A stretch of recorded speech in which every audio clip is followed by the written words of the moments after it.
அஸ்ஸலாமு அலைக்கும் வரஹ்மத்துல்லாஹி வபரகாத்துஹு. தினமும் ஒரு ஹதீஸ். ரசூலுல்லாஹி ஸல்லல்லாஹு அலைஹி வஸல்லம் அவர்கள் மாலை நேர தொழுகைகளுள் ஒன்றை எங்களுக்கு 2 ரக்காத்துகளாக தொழ வைத்து சலாம் கொடுத்து விட்டார்கள். தொழுகையின் ரக்காத்துகள் குறைக்கப்பட்டு விட்டதோ என்று மக்கள் பேசிக்கொண்டனர். இது குறித்து ரசூலுல்லாஹி ஸல்லல்லாஹு அலைஹி வஸல்லம் அவர்களிடம் கேட்பதற்கு மக்கள் அஞ்சினர்.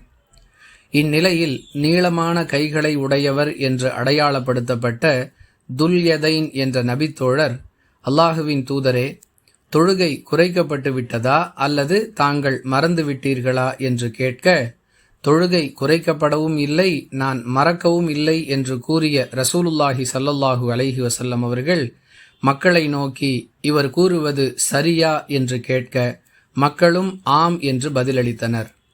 உடனே தொழுமிடத்திற்கு சென்ற ரசூலுல்லாஹி ஸல்லல்லாஹு அலைஹி வஸல்லம் அவர்கள் விடுபட்ட ரக்காத்துகளை தொழ வைத்து சலாம் கொடுப்பதற்கு முன்பாக 2 சஜிதாக்களை செய்து பிறகு சலாம் கொடுத்தார்கள் என அபூ ஹுரைரா ரலியல்லாஹு அன்ஹு அவர்கள் அறிவிக்கிறார்கள்.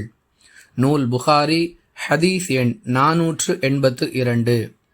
அன்பிற்குரிய அல்லாஹுவின் நல்லடியார்களே, இந்த ஹதீஸிலிருந்து நாம் பல பாடங்களை கற்கலாம்.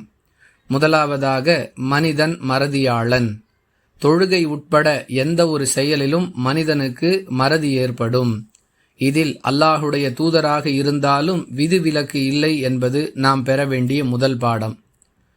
அடுத்ததாக, ஒரு மனிதர் தொழுகையில் ரக்காத்துகளை குறைத்து தொழுதுவிட்டால் அதற்குரிய பரிகாரமாக செய்ய வேண்டிய செயல் என்ன என்பது நாம் கற்றுக்கொள்ளக்கூடிய 2வது பாடம். அதாவது, தொழ வேண்டிய அளவை விட குறைந்த அளவில் ஒருவர் தொழுகையை முடித்துவிட்டால் விடுபட்ட ரக்காத்துகளை தொழுது சலாம் கொடுப்பதற்கு முன்பாக மறதிக்குரிய 2 சஜிதாக்களை செய்து பிறகு சலாம் கொடுத்து தொழுகையை நிறைவு செய்ய வேண்டும் என்பதே அந்த பாடம்.